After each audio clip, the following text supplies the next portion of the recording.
Olá! Nesse vídeo eu vou tentar fazer um resumo, bem resumo, das minhas últimas leituras em cima de livros que eu terminei no feriadão de carnaval, que eu já havia terminado antes do feriadão e que eu não pretendo fazer vídeo resenha para nenhum deles. Então vou fazer uns comentários gerais, como costumo fazer nesse tipo de vídeo. Eu ganhei de presente da Jaqueline Oliveira esse livro aqui, da minha querida Naio Marsh, Crime de Luxo, que para quem conhece os livros da Naio Marsh, é bom que se diga que esse livro aqui tem uma certa ordem dentro da obra da autora, né? Dos livros dedicados ao seu detetive da Scotland Yard, o Roderick Eyland. Esse livro vem logo depois de Os Artistas do Crime e antes de Prelúdio para Matar, fica entre os dois. E aí a Jaqueline me mandou de presente e eu estou já há um tempão para agradecer de público a Jaqueline. E eu deixo aqui o meu muito obrigada, Jaqueline, por esse presentaço que você me mandou. Fiquei muito feliz mesmo quando eu abri e encontrei esse livro. Eu já li. E esse é o único livro que eu vou mostrar que eu ainda estou um pouquinho na dúvida se eu vou fazer um vídeo para ele. Se eu conseguir armar direitinho um vídeo resenha, de repente eu faço. Eu até não pretendia não, mas toda vez que eu olho para ele eu fico pensando, será que não vale a pena fazer? Porque ele realmente é muito bom mesmo, muito bom. Também li esse aqui, do C.S. Lewis, que são vários contos de literatura fantástica que ele escreveu dentro da ficção científica, né? Inclusive alguns que não ficaram terminados, foram publicados póstumamente e reunidos aqui em A Torre Negra e Outras Histórias. E eu acho que é um livro interessante para quem quer conhecer até o foco, né? A extensão da imaginação do Lewis e como ele misturava as ideias de ficção científica, de fantasia, com o conhecimento que ele tinha de mitologia. Que ele faz isso em mais de um conto aqui, de uma forma surpreendente, eu achei. Agora, qual é o grande senão e por que eu não dei 4 nesse livro, lá no Scooby, e dei 3? É porque não é bom? Não. Nem é porque tem alguns contos incompletos, porque mesmo alguns dos incompletos têm ideias interessantes, que apenas o Lewis não teve tempo de concluir. Por causa da péssima tradução e revisão. Muito ruim mesmo. Essa edição aqui saiu, né, pela Planeta e o Lewis não merecia isso. Ele merecia uma coisa muito boa e não está, tá? Vocês não me veem aqui geralmente passando tempo falando mal de uma tradução ou de uma revisão, mas esse aqui é um caso assim escandaloso, escandaloso. A tradução e a revisão comprometeram a avaliação desse livro aqui nessa tradução brasileira, tá? Nessa edição brasileira. Uma vergonha.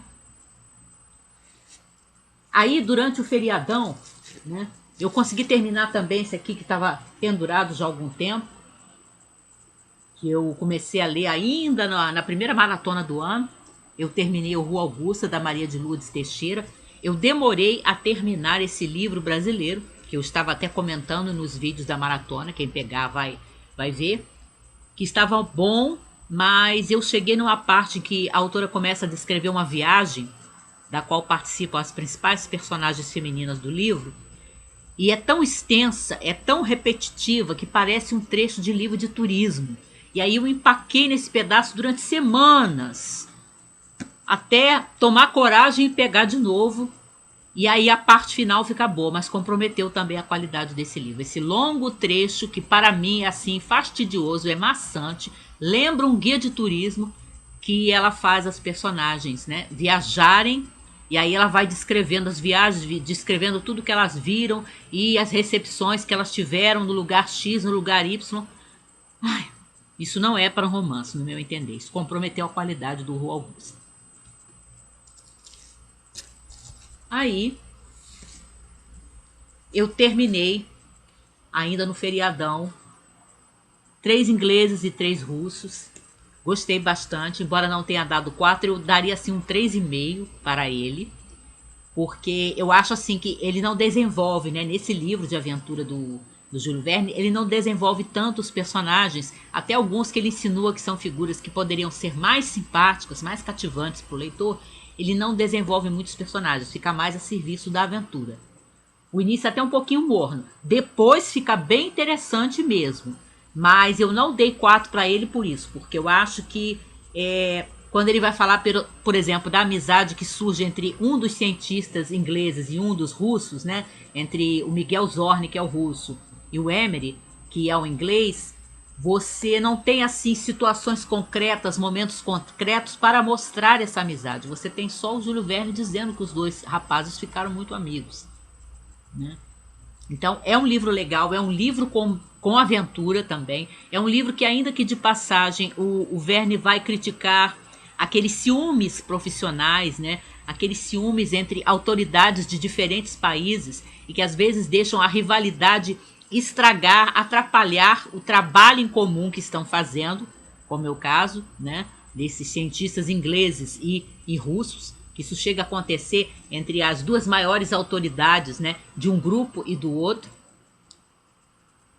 Mas é um livro, no geral, gostoso. Eu só acho que talvez ele tenha sido escrito com um pouco de pressa. Foi a minha suspeita. Também li todinho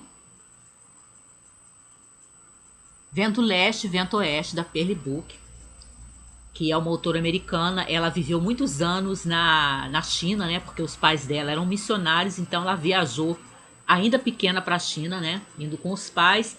E ela conhecia muito bem a cultura chinesa por conta disso, né? Por todos os anos que ela viveu lá.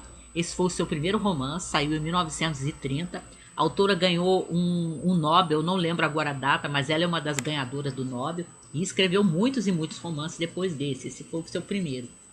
Que é um livro justamente sobre isso. Vento Leste e Vento Oeste. O choque das duas culturas, né? A cultura do Ocidente e a cultura do Oriente. Através de um rapaz que ele é chinês, mas ele passa muitos anos estudando medicina no Ocidente. E aí ele volta, né, para o seu país para casar com a moça que foi contratada, né, desde criança para ser a sua esposa quando ele estivesse adulto, né, quando os dois fossem adultos.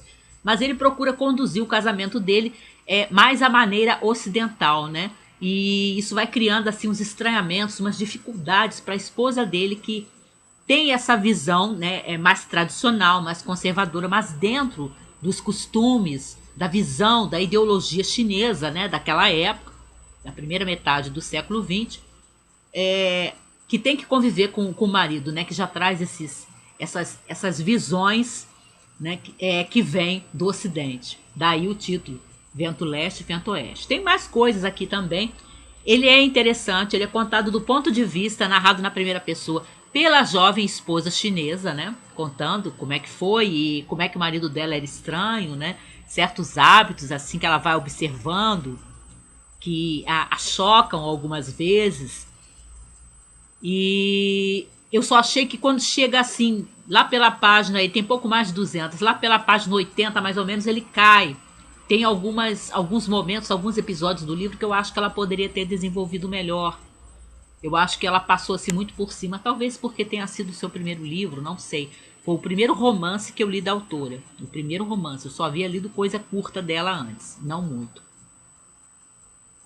Mas depois fica bom de novo. Mas eu dei 3 que valeriam uns 3,5 por causa disso. Porque tem uma parte, assim, pelo meio do livro que eu acho que algumas situações não foram tão bem aproveitadas, no meu entender, como poderiam ter sido.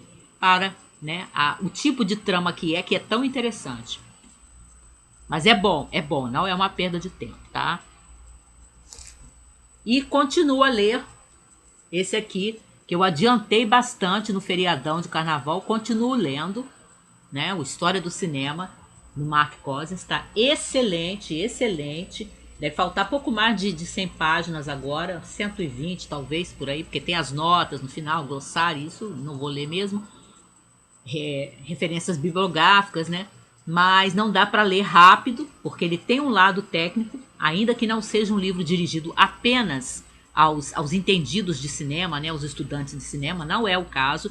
Tem momentos que ele começa a descrever por que ele considera que certos diretores e certos filmes são inovadores, né? Aí no que ele vai explicar isso, ele vai explicar movimentos de câmera, ele vai explicar, né, certas características do fazer cinema, e aí a leitura vai ficar um pouquinho técnica, ainda que não excessivamente, porque ele vai explicar por que ele está dizendo que o filme X ou Y é inovador, né? E então não dá para você ler rápido. E é um livro pesado, eu não levo para o trabalho, então eu só leio quando eu estou em casa. Mas eu estou gostando bastante mesmo, muito bom. E é isso.